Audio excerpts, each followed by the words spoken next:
Xo'p, ikkinchisi qisqa ko'paytirish formulasiga moslashyapti. Birinchi ikkita qavsimiz birgalikda x kvadrat minus 4 ni beradi. Keyin davomi x kvadrat qo'shilgan 4, uchinchi qavs x ni to'rtinchisi qo'shilgan 16 teng 369 ga. Bu joyda yana ikkita qavsimiz a plus b yu a minus b kvadratlar ayirmasi formulaga moslashyapti. Demak bu x ni to'rtinchisi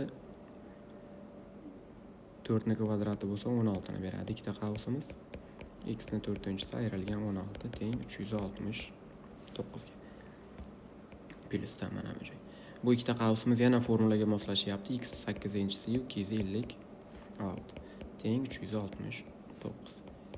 X 8-inchisini topadigan bo'lsam 256 o'ng tomonga qo'shib bo'lib o'tadigan bo'lsa 625.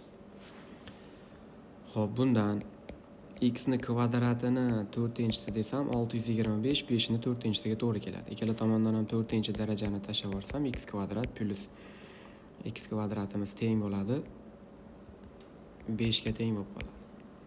Ana endi bizda so'rayotgan narsa x kvadrat qo'shilgan 2 ni qiymati so'ralyapti. X kvadrat o'rniga 5 ni olib borib qo'ysam 5 plus 2 miz, demak 7 degan javob mana javobda kelib chiqadi.